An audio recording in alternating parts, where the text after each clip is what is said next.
which is because these systems are game theoretically unstable, because they punish those who do more and reward those who do less, in order to get people who are harmed by that, that is to say, those who tend to contribute more and are therefore punished by such a system, to adhere to it, you have to threaten them. Right. They're unplayable games. And you have to enforce them by force because people discover they're unplayable. Right. Yeah. So that unplayable game, I just want to elaborate that because you said game theoretic and you're going to lose, you'll lose a bunch of your audience because of that. But these are, stop me if I mangle this, but game theorists are interested in the repeatability of interactions. And some forms of interactions degenerate with time. Those aren't sustainable. They're not good games. As you play them, you get bored by them or hurt by them. You don't want to keep playing. Some games maintain themselves. And I would say we have an ethic that teaches us when we're playing a sustainable game. I think that's the voice of conscience. That's related to the points I made earlier. Your Marxism, as it's instantiated, is actually an unplayable game. And you gave a reason, is that you can't set up a system that punishes people that are productive and rewards people who aren't, even if some of the people are only miming productivity and they're actually power-hungry tyrants. You can't clump them in with the competent people and punish all of them. Yep. Now, and if you try, in order to stabilize it, in order to get those who are being punished for contributing not to defect, you have to threaten them so that authoritarianism follows quickly on the heels, as does in many cases the failure of the system to deliver even basic well-being, hence starvation. Well, and Piaget pointed out quite explicitly, because he was very interested in games as the basis of morality, that a game that you have to punish people to adhere to is going to be outcompeted by a game that people will play by themselves. Bingo. Yeah. So a natural ethic. So we make this argument, many of us who have this particular concern, we make this argument or some version of it. Here's the argument that I don't hear. The argument that I don't hear, but I'm certain that I believe and have believed all along, is that equality of outcome, even if you could achieve it, is in and of itself not desirable and certainly unjust. I would love to talk about that. I thought you might.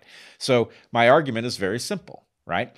What you want is a system that leverages well-being in order to generate improvements.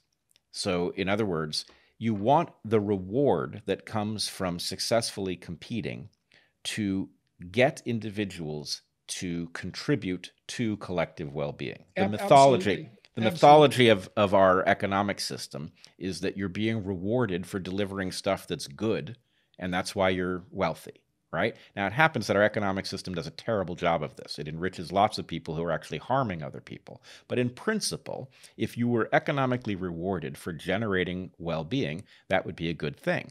And it is desirable, therefore, that we have a system in which people who have contributed more have earned the right to live better, and people who have contributed less do not live as well, but live at a respectable standard. And the Bitcoin people would really like to talk to you about this, I'm sure. On the left, you will very frequently hear that inequality is evidence of injustice. Yes, I definitely wanted to return to that. So continue. And this is not the case. A system in which people were armed with high-quality tools with which to compete, in which competition rewarded behavior that contributed to our collective well-being and did not reward behavior where we harm each other, that would be a good system in which people would end up living unequally. Now, it might not be a massive level of inequality. It might be more limited. But nonetheless, the point is, those who would shoot for a system in which we all end up with exactly the same amount are actually setting us up for a despicable and unjust outcome.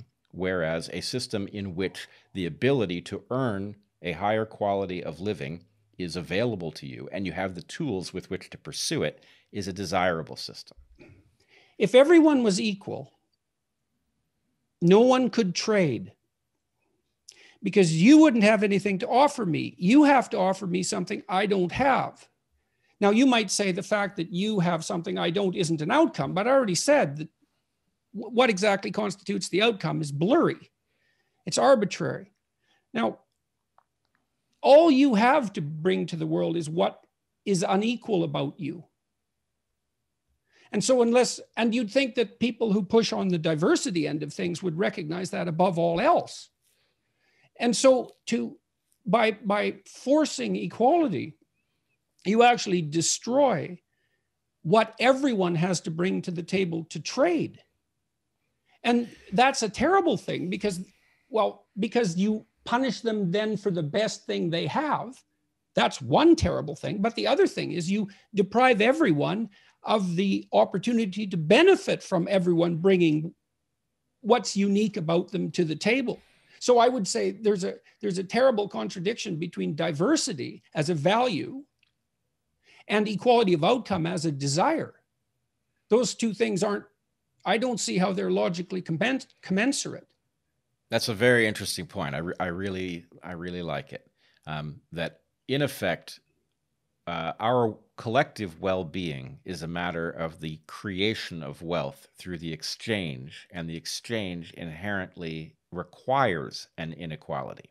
Right? Yes, and you even work for the inequality because let's say you're only as good as everyone else at everything.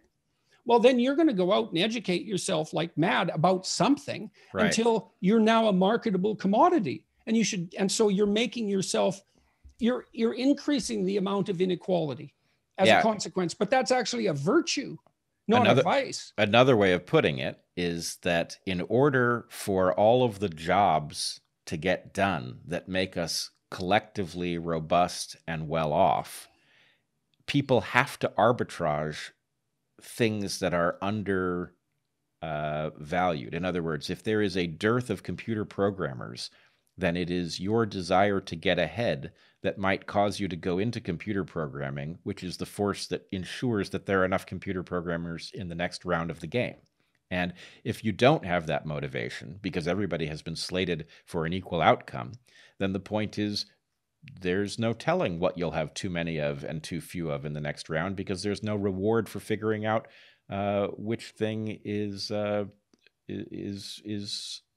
well, worse even, there's a punishment for being exceptional, because your exceptionality exists in violation of the principle of equality. I don't think that you have to gain at the expense of other people if you play the game properly. I think you can gain. It's hard, and it's hard to do this, but you can play the game so that the people around you benefit at the same time you do, and that's actually a better game anyways, even for you.